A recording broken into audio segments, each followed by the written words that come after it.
welcome to the lecture on Augustine, and primarily what we are going to be speaking about is trying to introduce you to the various Christian human cultures and the sort of thinking that they produced that we can look at in a course like CVSP, where we're not studying the religious practices in particular, but we're trying to see what these major cultures in 202, the Christian and the Islamic primarily, the Abrahamic monotheistic cultures, what have they produced in terms of philosophy, in terms of art, in terms of whatever it's architecture, whatever it is we can be commenting on during this semester.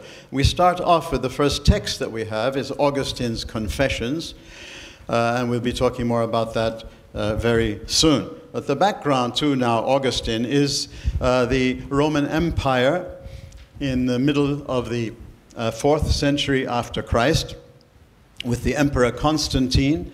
Up to this point, Christians, like other monotheists, were considered outlaws. They were illegal. They were hounded and persecuted regularly, and then they enjoyed periods of peace in between. But the Roman Empire was primarily not a monotheistic empire, and their religious beliefs, they felt strongly about them, and they thought monotheism was not appreciating their gods, and therefore they, to be a monotheist, a Jew or a Christian, and at that moment in the Roman Empire is quite dangerous. Well, the story goes that the Emperor Constantine was going out to war, and he sees in the sky this, the image you see there that's being painted, a cross with a message saying, "In this sign you will conquer." And he goes into battle and he wins the battle, and for him, he believes that this was a sign for him from the divine. And so he accepts, he legalizes Christianity. But it did not become the actual official religion of the empire until a later emperor named Theodosius actually then made it the official religion of the empire. So, and then it took, of course, many centuries before the whole of Europe became Christian in any serious sense. So when people talk about Christian Europe, they're talking about something that took a long time to forge and form, and then it lasted for a few centuries until we're coming into the post-Christian age, which we're living in, of course, for some centuries now. So this is just, this is a picture of Augustine that makes him look very grim, but he was quite an active young man, when, as we will say. These are some of the people that are connected. We'll be looking at Aquinas. You may have heard of Francis, because all these, these people represent different aspects. Francis now because of the Pope, he took the name of Francis. But these images give you different aspects of of the Christian culture, of the Christian understanding, what it means to be a human being, how to live in society. Very different views were coming up, of course. But Augustine and Aquinas in the West turned out to be the two most influential philosophers, theologians, because they were philosopher-theologians in Western Europe.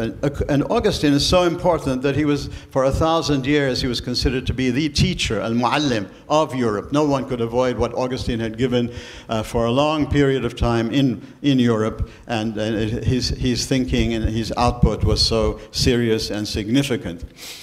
Then you're going to be moving into, of course, the world of Islam and the Holy Quran, the Prophet, and the mountain where the revelation came, and the cave, Mecca and the Kaaba, where the Adha, you've seen pictures of this on TV, and the Adha recently, Medina al-Munawwara, where the first Islamic community was set up.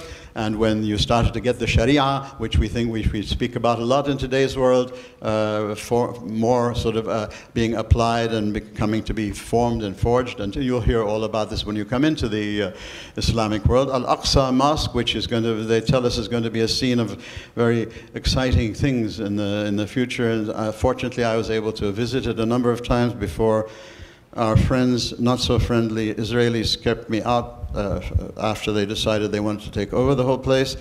So, if you ever have a chance to see and think and read about the Aqsa, that's the Dome of the Rock, of course, but through the Aqsa Mosque are the arches. And the place where the Zionists consider that that was the place of the temple, the ancient temple, Hebrew temple, and they want to rebuild it on the Aqsa, in this area. So it's going to be a hot political situation more and more, unless some miracle happens and we get some kind of common sense in the world and some peace. Islam spread all over northern Europe into Spain and took a lot of very important items into Europe, and Arab philosophy, medicine, legal thinking, astronomy. All of this was a great. This was a great period when Jews, Christians, and Muslims living in this part of the world interacted together in the best possible way, historically speaking, given the fighting they do amongst each other. And they produced a lot of wonderful things that then went into Europe and influenced European thinking and European philosophy and European sciences and astronomy and all that. And with Islam, you'll be introduced to kalam, falsafa, and tasawwuf, so you'll know that Islam isn't just Daesh wa akhawatu. But that it has produced great products in theology, philosophy, and mysticism. These are some of the people that we sometimes look at in 202, but primarily you're going to be looking at Al-Ghazali and Ibn Rushd, as well as a third person who I don't have a picture of him here, but when you get to there, and then of course at the end of this semester you'll be coming into Dante and the Divine Comedy, the great sort of synthesis produced in poetry of all of the greatest thinking in art and philosophy and theology and science, put into a great poem, into a great epic poem, the Divine Comedy. He called it the Comedy, then people called it Divine Comedy. They thought it was so great. Okay, then of course in 203, 204, this is our CVSP journey, so you see what the whole program is meant to be, to take you this kind of a journey, so you see how people stand on the shoulders of giants and how they interact with each other. They move forwards into the modern period with the Renaissance period, really, Machiavelli and the Prince, Luther and the Reformation, Shakespeare, scientific revolution with Newton, Kepler, Galileo, people like that, and into the modern philosophy with rationalism and empiricism. These are the names given to them. They're with people like Descartes and Bacon. Bacon be the forerunner of empiricism. Locke, Hobbes. Locke and Hobbes, of course, are important because of government. Parliamentary democracy, or do we need a strong central government in order to have any sort of rational peace? They both all now are wanting to think rationally. What's the best way to govern? Is the best rational way to govern? Is it democracy, or is it really a strong central government? Then you go into Kant and the Enlightenment and Goethe and the anti-Enlightenment and the counter-Enlightenment, which Goethe produces with his great figure of Faust, and then Goethe, that's a great work which you read in 203. And the French Revolution, the French Enlightenment, and if you ever want to study it, it's a pretty complex period. It's not as great as sometimes as in cliches people try to make it out to be. There was a lot of oppression, a lot of massacring taking place in the name of reason and in the name of enlightenment. But it was a great moment in history, of course, and it introduced the notion of the citizen and all that. Industrial Revolution, Marx and Mill, Darwin and myself, Nietzsche and Freud and his couch. I'm sure you've heard of some of these people. You'll be looking at that in 204. That's me again. Stephen Hawking and astrophysics, gender studies. Albert Camus, who died young in a car crash. I think it was a conspiracy because I'm Lebanese, because he was a great man. I really admired him. I was sorry to see him die in a car crash.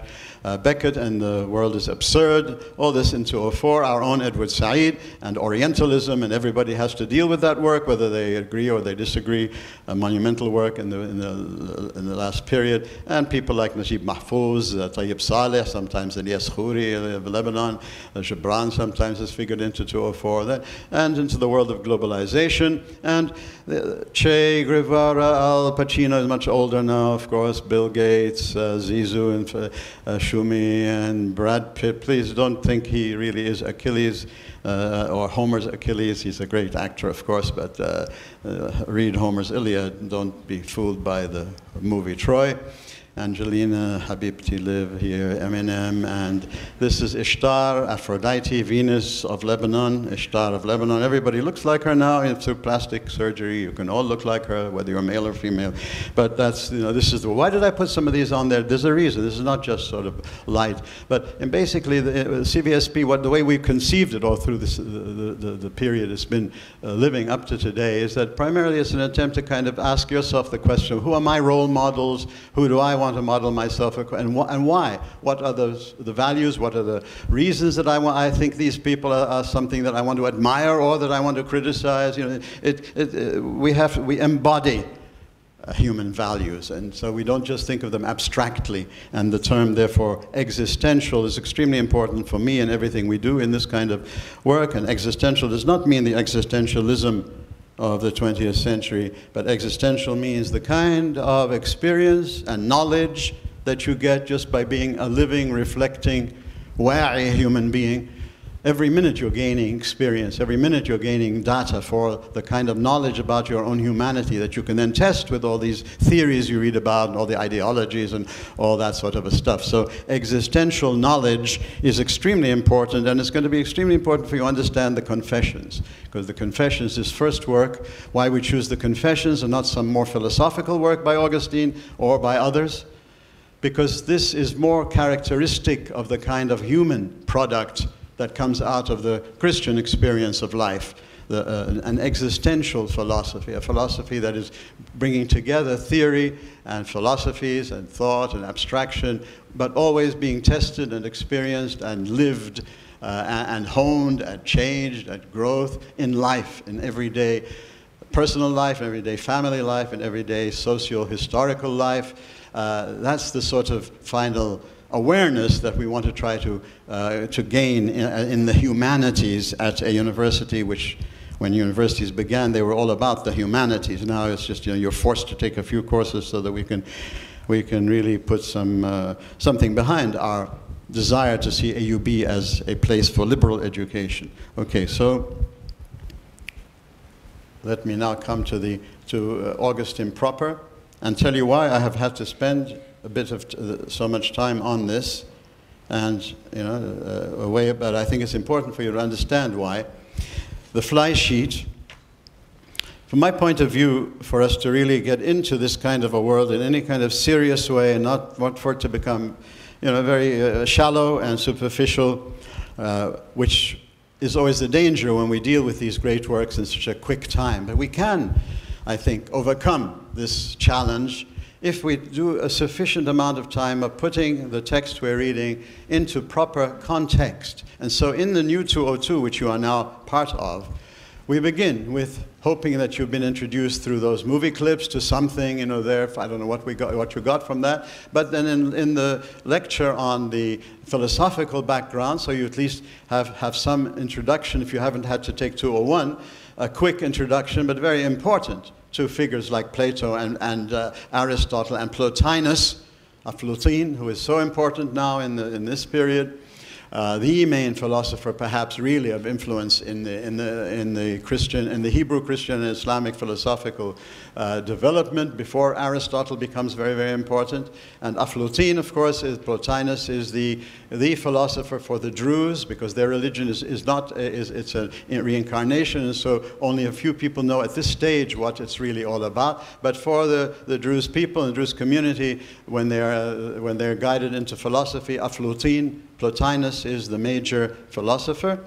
So you've been introduced to some of that. What you have not been introduced to, however, and that's my problem, is the Hebrew scriptures. The whole of the Hebrew scriptures, which have formed Augustine's thinking and are on every page of his thinking, as it now has been absorbed, transformed, Christianized in the Christian world.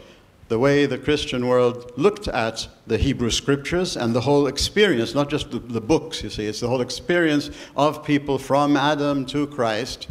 The way they understood this is the way a Christian reads, of course, the old, what they call the Old Testament. The Hebrews call it their Bible, the Hebrew Scriptures. But without some time spent on that, I find it's a very shallow way of entering into studying any Christian philosopher of this particular time.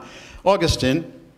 So therefore, the fly sheet, if you take a look at it, it's kind of a working paper for your sometimes I get, some of the teachers tell me that the students actually enjoy it because they have something to read. They do read it and they get something from it. And then it's up to each of the teachers. Some of them make use of them, some of them don't. But my apology for it is I personally cannot give a lecture on Augustine without telling you that to really read this person, as to read anything you're going to do, you have to really read the kind of all the major influences on that person. So on the very first page, this is an attempt. I'm not going to have any time to go into it in detail, unfortunately, but the title there is, under the subtitle, Thinkers in Monotheistic Societies, is what we are going to be looking at in 202. We're not doing religion. It's not a study in philosophy of religion or anything like that. It's more a humanities program, introducing you to how human beings and other cultures have thought about their human life. And the human life is thought of usually and globally in terms of four major categories: the divine, the universe. The cosmos is the Greek word for the universe. The divine, is there a divine? Is the cosmos the divine? Is the divine simply part of nature? Is the divine separate from nature and the creator of nature, the way monotheists think? So these are the categories that one thinks of in these humanities courses and approaches, is how did this culture understand finally mainly the main items of how they understood the divine? Okay, for monotheism, of course, for Abrahamic monotheism, God, one God. All right? The cosmos, the universe, well, that's just simply the creation of this one God. But then there are many other things under that. The second main category is the human being. How has this culture taught an Augustine to think about his own humanity and the human race generally? All right? These are some items there about how, how this person thinks about the human. Because each one of us thinks, when we say the human, we have our own views. Society, humans together. Right, the socioeconomic political situation, what kind of government, what kind of interaction, and what is society? Is it just sort of a necessary creation because we have to survive? Or as we see in monotheism, it's more like it's a family in one sense, brothers and sisters. Brothers was always used generically, but now you have to say brothers and sisters. All right, knowledge. Okay, what is knowledge? Okay, all cultures in one way or another do some sort of scientific and systematic work on life so that they can go beyond it, and kind of what we would call the kind of theoretical knowledge, scientific knowledge, abstract philosophical knowledge. But there's another kind of knowledge that is at the heart of the Hebrew Scriptures. You cannot read the Hebrew Scriptures if you don't understand it. And in fact, it became very popular only in the late 19th and into the 20th century in philosophy itself, which is existential philosophizing. Not a school of thought, existentialism, those are isms, but a way of approaching knowledge that takes into account the everyday, real relationship knowledge you get by being in relationship, by having to relate to yourself, by having to relate to people around you, by having to relate to a God, or if you believe in that the kind of knowledge you're picking up all the time gives you a laboratory of data, which is called existential knowledge, which you then reflect upon, and you use all of your scientific and abstract and theoretical knowledge upon to try to make more sense out of it and make it real and apply it. This is at the heart of the Hebrew Scriptures. There's nothing very theoretical there. There's nothing very abstract there. It's all about life, and that's why it's difficult to understand and read, and therefore it puts everything into it. It doesn't try to just give you some philosophy out of it. And primarily it tells you about how horrible humans are and how horrible the Jews were, and and you have to get a philosophy out of it. You have to see, well, what were they talking about? What was the experience they were living? What were they understanding about the divine? What were they understanding about the universe? What were they understanding about the human being? What was their understanding about society? And what was their in this way, through this awareness that knowledge comes in an existential, personal, relationship, social way, and not just in an abstract way. And of course, virtue and vice, excellence and mediocrity in the Greek world, if you took 201, virtue, what is excellence, okay, and vice is mediocrity in the Greek world primarily. Those were, once you understood that world well in terms of not just philosophy, but its epics, its tragedy and all of this, the mainly excellence, a search for excellence was the Greek ideal. And the opposite of it is to not seek excellence, to just put up with mediocrity and just want to get along in life and not have anything that you're ready to live and die for. Much of the literature in 201 expresses that reality, and therefore what is evil, and finally what is love, since love has so many different meanings and words. These are the kind of categories that you'd have to understand more deeply how Augustine thought about them, bringing together his Greek, or his what I call the Homeric Greek philosophical, Greek or Roman philosophical background, as well as his now Abrahamic Hebrew monotheistic background, bringing them together to get into the mindset of Augustine, to then be able to read his Confessions, which is a very personal work, telling you about his life, all right? But because he's such a brilliant person, because he has so much background philosophically and literarily and everything, the book becomes a very famous work throughout, and a very influential work. People used to carry this around. I'm surprised at the types of people throughout history who would carry Augustine's Confessions around with them. Some of them would surprise you. But that's what this work is about. This is what this work now is about, how this gentleman in the mid-4th century, when the Roman Empire had legalized Christianity, but Christianity was not yet the official religion of the empire. They had to struggle to survive. There was a lot of struggle going on, a lot of different groups and sects wanting to be to be in power, because religion is always, one aspect of religion is always the aspect of power, and so it attracts people to want to make use of it to kind of come into power. He was in a very turbulent period, not just intellectually, but also politically and socially. So, since I don't have time to go through those things, I have some details on that sheet, and if if your teacher wishes to go through them, I would like to do that in a separate lecture, as we used to do in the past. But now students say they don't like lectures, so we have reduced them. If you look at the second page of the fly sheet, just to tell you what they are, so that if you wish to use them, you may.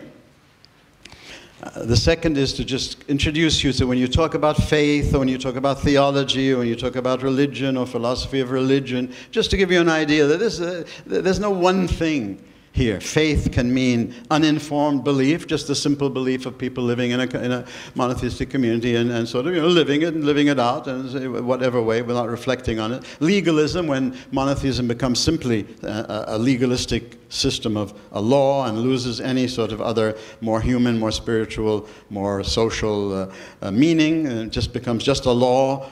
The way it happened for the Pharisees by the time of Christ, and this was Christ's main attack against the Pharisees, is they had reduced the richness and the humanity and the spirituality of monotheism into just their law, their version of a Sharia.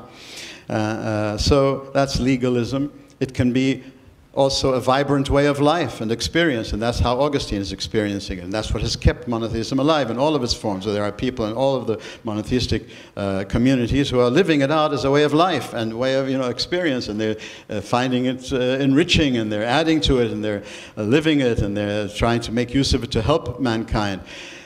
So there's a big spectrum. These are just some things. There's a spectrum from the rigid and the fanatical to the more enlightenment and the more dynamic when you talk about faith. So when you talk about faith in Augustine, he's come to this through a personal.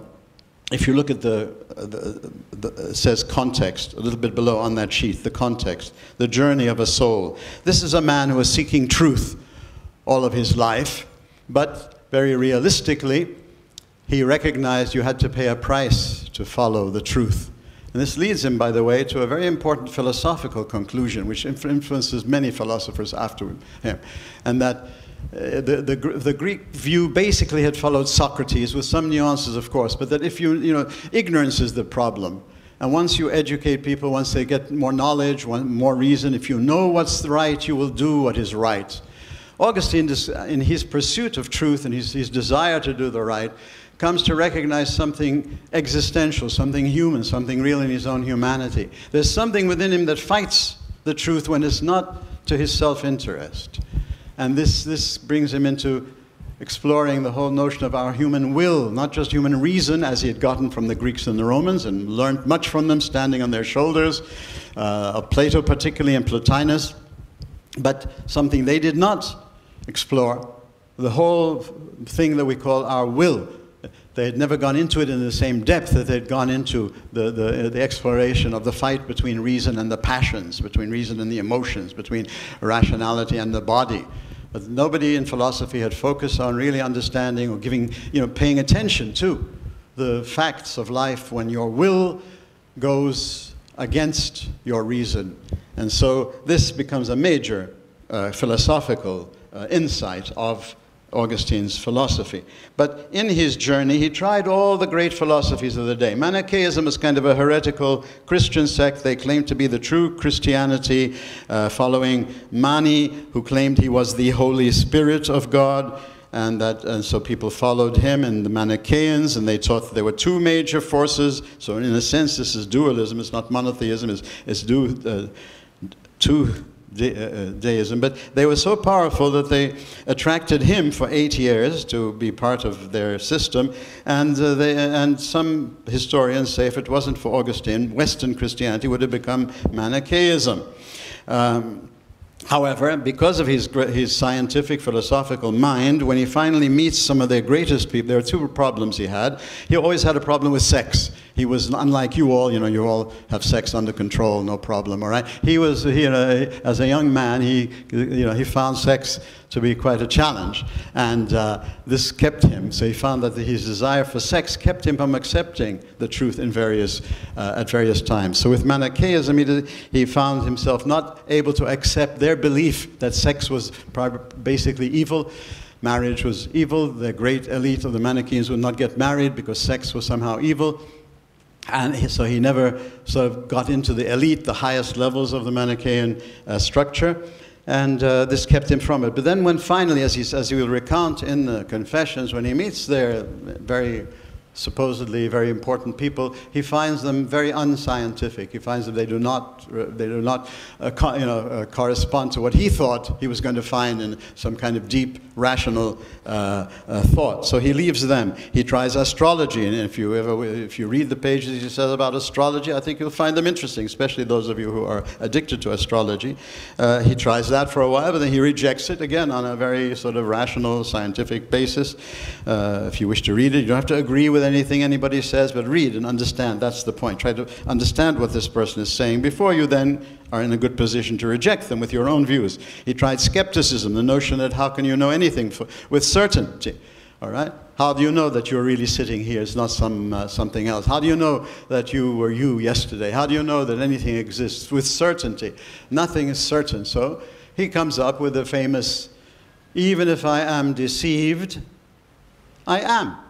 Some of you have had Descartes in high school, or I think, therefore I am, or I think I am. Well, 1,300 years before Descartes, the rational mind came to this conclusion. Al-Ghazali comes to something similar in the Islamic world when he's using his mind. All right, that it seems to be something that that tempts the rational thinker. That there are certainties. They may not be as many as people would like to think they are, but there are some things you cannot doubt. And you can't doubt your own existence, because even if you're being deceived, you can't be being deceived if you're not existing. But then he comes to two others, and that's what I find him very interesting and very profound. He says, but immediately there are two other certainties that come into my consciousness. Knowledge.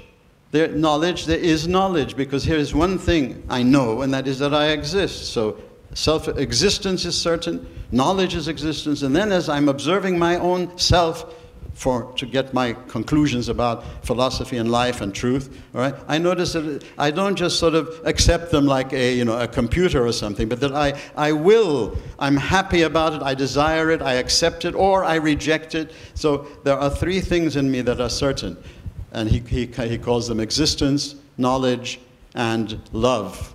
All right, the memory, understanding, and will. And I'll talk about these three aspects. These three aspects, for him, they become the philosophical basis of his philosophy of the human being. His anthropology, his philosophical anthropology, is based on that you start with something certain, and the certain things are my existence, knowledge and my will. So for him, will is love. So for him, love is the amor of Plato, all right, is not the eros of Plato, which becomes amor in the Latin, all right. Plato's eros is primarily an understanding of the will. So the will loves and accepts and rejects, loves and hates. But that, it has a force of its own. It doesn't simply follow reason. And that it's the spoiler, if you like. It's what keeps us back from really just simply following what our own reason tells us is true and that we should follow. So skepticism, he then leaves them. He tries each of these. He spends time with them. He doesn't just read books about them. And that's how you get to know a community, and you get to know, something important that you're interested in. You have to get to know the people who are living them. And if there's nobody living them, that's the problem of monotheism, by the way. If you read the Hebrew Scriptures, the problem of monotheism in the Hebrew Scriptures is God, supposedly through the prophet, is constantly saying, you are giving God a bad name because you are supposed to, the monotheistic peoples are supposed to be living in such a way that's so attractive. Other peoples will say, well, their God must be the true God, since it was polytheistic cultures and every culture had its own God. Well, there were no proofs for the existence of God or something like that, but rather the people monotheists are supposed to be a witness, a shahada. That's the whole point of monotheism. And a shahada can only be understood if you bring together abstract philosophizing with this existential philosophizing, which Augustine exemplifies in this particular work. So the philosophers that he really starts to like are the Platonists, because he feels they have taught him to go beyond the materialism of the other philosophies of the day. The Manichaeans, the Stoics, the Epicureans, the other popular philosophies in the Roman Empire were all materialists. There's no spiritual reality separate from the material.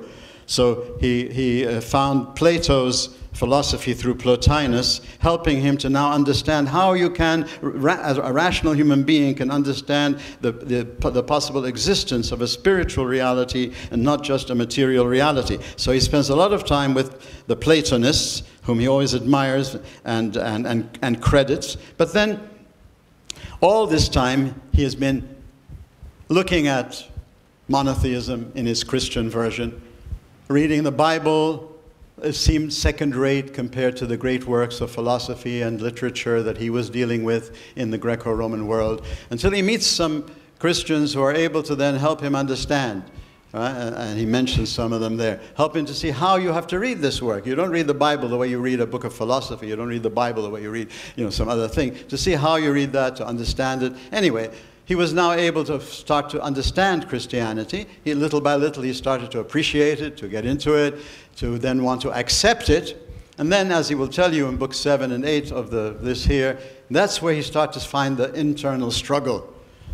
My mind tells me I should accept this. I should come into your covenant. I should come into the covenant with the monotheistic God, right? But, and he says, I didn't have to go very far to do this. All it took was an act of will. And I couldn't get my will to do it because I didn't want to leave, the life he was living. When you find something really worthwhile, there's usually a price you have to pay. And so he found, the price. He just didn't want to pay it, and so his will was struggling against it until finally the will accepts. And he, as he says, and he then accepts the covenant, and this leads him into the whole monotheistic world of joy and peace and communion and all the stuff that that Christians talk about. And he goes into he becomes a part of a community. Didn't want to ever become a priest or a bishop. He kept running away from places because they want to get him. The institution always wants to get people who are really doing a good job and get them into the institution. He wanted to stay out of the institution. He wanted to just go on, being creative and living and growing as a philosopher and his spirituality. But they finally caught up to him, and they made him not just a priest, but they made him a bishop. And a bishop meant, somebody very important in those days, a leader of a community, and big headaches. He had to take care of all kinds of people. Now, for him, from his own thing, this is where existential knowledge comes in for him. He says, as he had to deal with people all the time, suddenly his view of humanity, his view of life, his view of truth started to get human, start to get personal, start to have the existential aspect of truth enter into, the great mind that he had. And this helped him to come to the conclusions that he comes to finally about how to do this. I put all this into The element that's up there on the, well, okay, when he comes into into Christianity as a bishop in North Africa, by the way, in Hippo, it's a different name now, of course.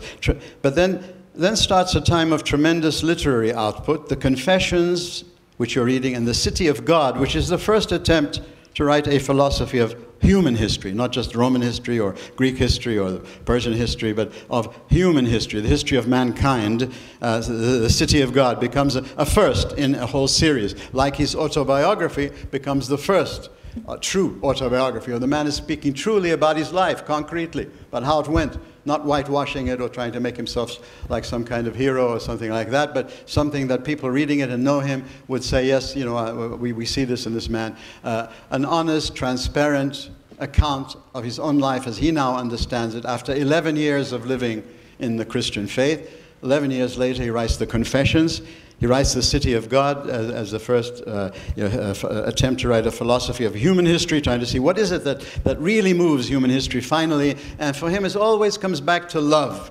But love has so many different meanings. That's one of the things, if I had more time, I'd like to go into this to help you see that. Because today you hear the word love and it just means whatever that person happens to do it. But for him, it always comes back to some form of relationship. History moves in terms of how humans relate to one another.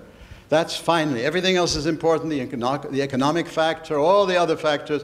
We say today the genome, the whatever as well, all of our genetic factors. All of this is very, very important. He doesn't neglect that whole aspect of knowledge, but he focuses on finally, it's the human beings who are making human history. And what is it that really finally, philosophically, at the deepest level, existentially from your experience, what is it that's moving you and moving people? It's our love, okay? And so for him, either our love is balanced, where we love our neighbor the same way we love ourselves, because if we don't love ourselves, we don't know how to love our neighbor. If we have never been loved, we don't know how to love.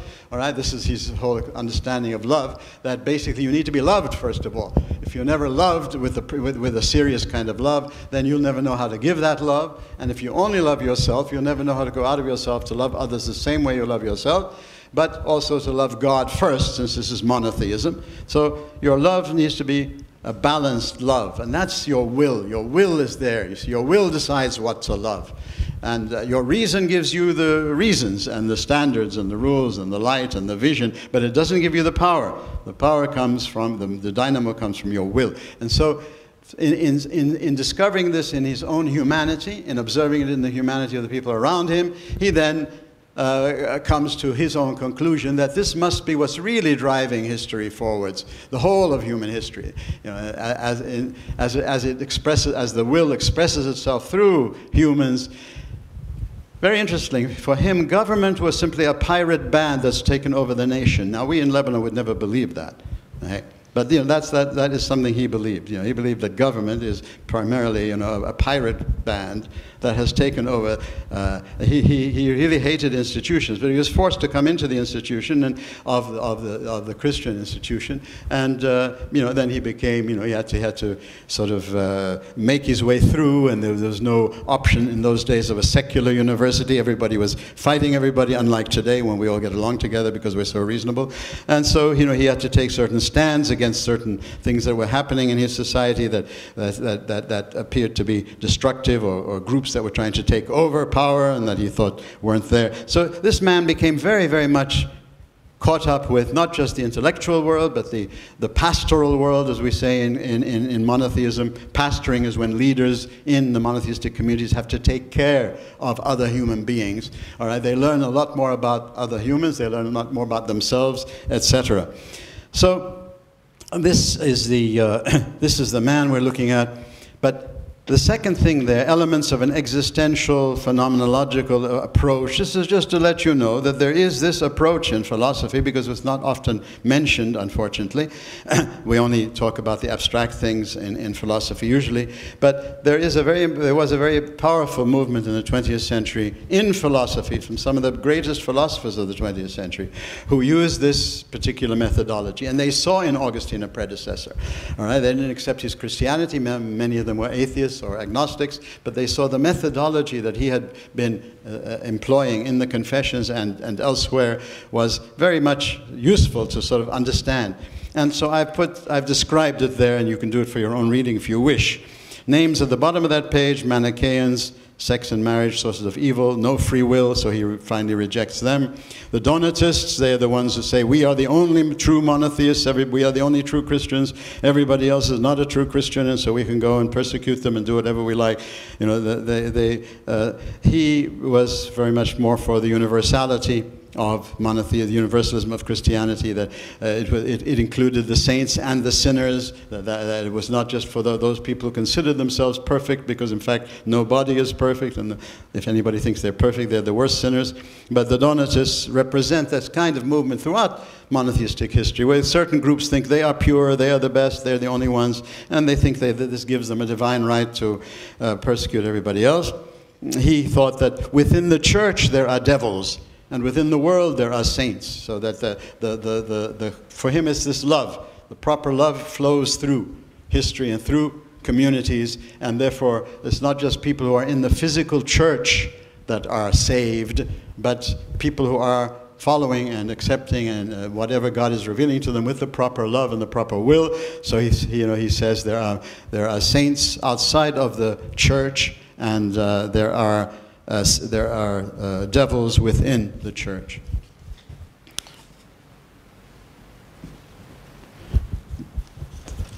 On the other pages there, on the next page there, again, there are other stuff there that, you know, these are simplistically presented, but they are topics.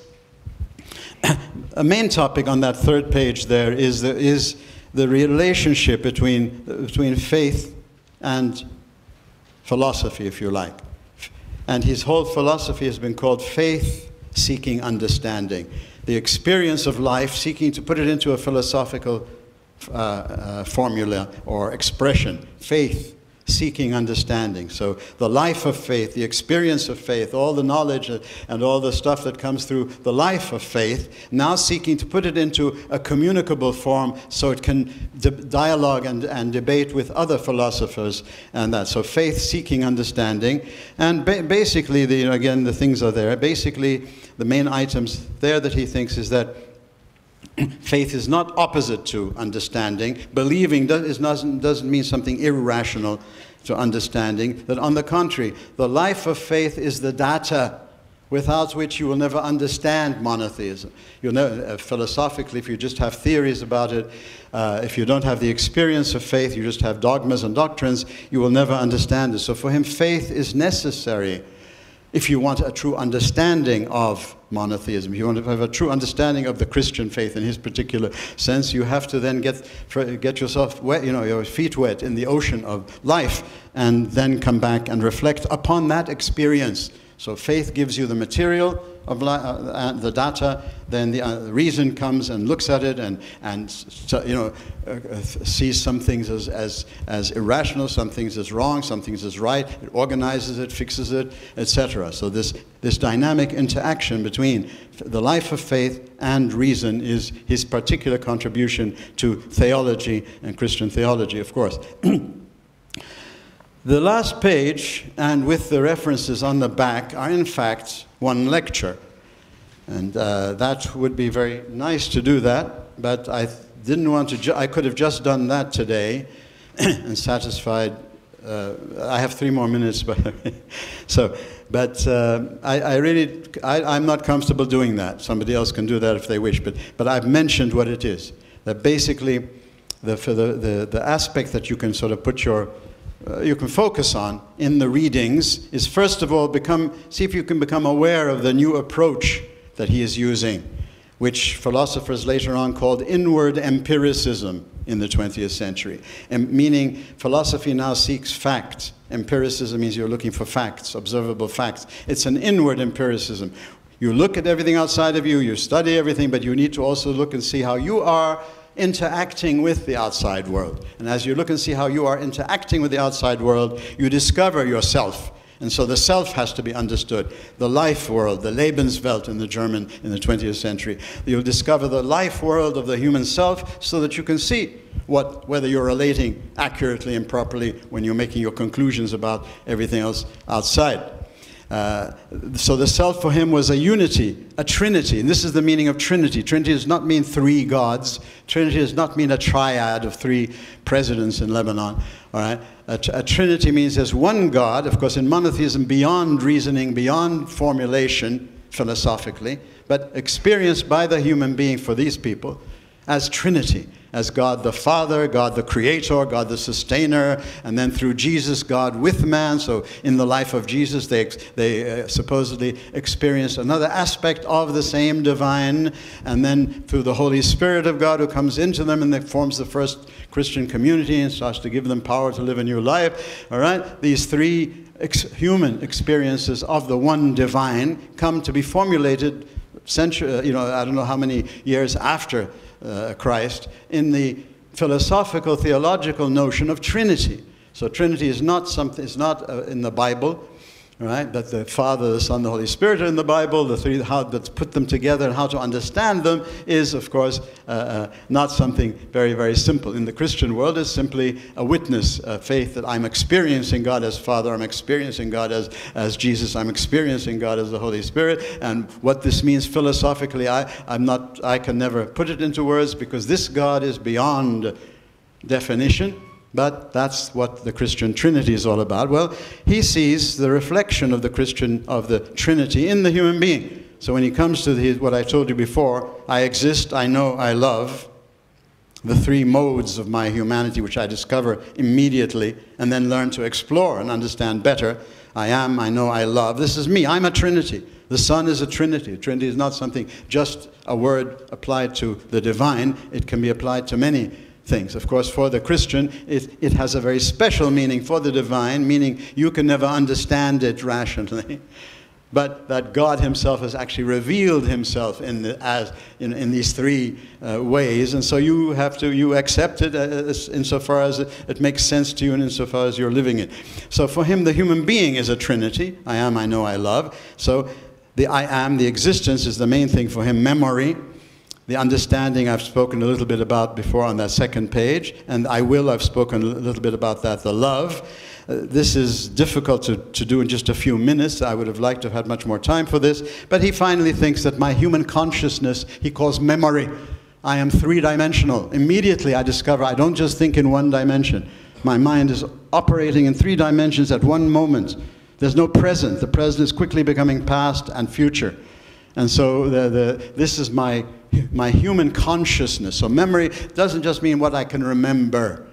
It means me as an exister. That's what existence means. It means I am a three-dimensional creature, therefore my past is alive in my present. The future is affecting me right now. The fact that you want grades is why you're not all just sort of throwing basal at me or whatever. You want to watch out for the future. We live in the future. In fact, monotheism is futuristic more than anything else. We live in the future, but it doesn't mean as an escapism from the present. It just means the future is influencing me right now. And for the monotheist, of course, they claim it should be influencing me positively. I should be, because of the future impact on me, I should be doing my best to bring heaven on earth, as the Christians pray every day in the Lord's Prayer, make this earth heavenly. Or I should be taking this seriously. So whatever I get from my future hope that there's much more for me than just here. But right now I have work to do, and the work is to bring heavenliness into this world, the proper love. The balanced love, as opposed to just the selfish love,